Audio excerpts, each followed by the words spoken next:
Hola, buenos días.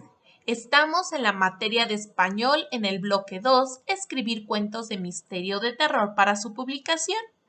Y en esta ocasión, que ya hemos revisado en qué consiste un cuento de misterio y cuáles son sus características, llegó el momento de que lo escribas.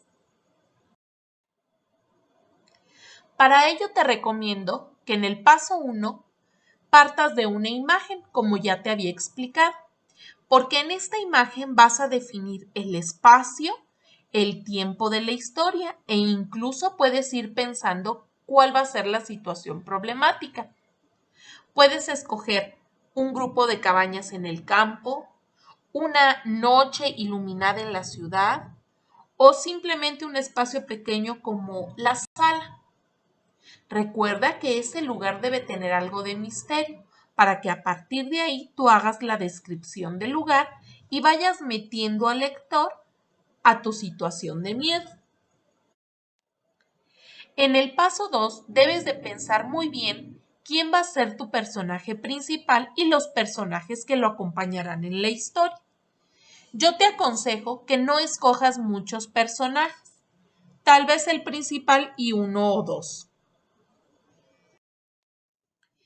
En el paso 3 tienes que definir qué situación es la que van a enfrentar.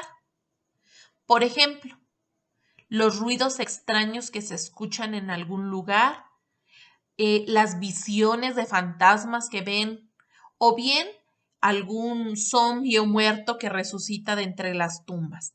Tienes que pensar cuál va a ser ese elemento que le va a dar el tono de misterio durante toda tu historia y sobre todo cuál es el problema que van a enfrentar con esto que están viviendo. Una vez que tú definiste cuál fue el problema, vas a contar todo lo que les pasa y vas a pensar y a definir un final que sea inesperado para la historia.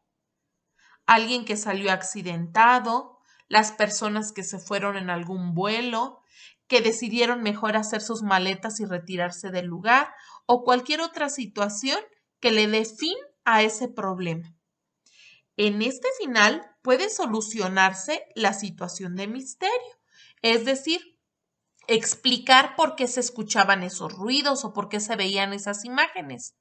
O por otro lado, puedes mantener el suspenso y decir que como no quisieron enfrentarse, mejor se fueron y esos fantasmas siguen habitando el lugar donde estaban. Así es que, para poder redactar el cuento, yo te invito a que hagas 5 párrafos. En el primer párrafo, describe cómo es el espacio, el lugar y el tiempo donde se va a desarrollar la historia. En el párrafo 2, describe a los personajes, tanto al principal como a los que los acompañan.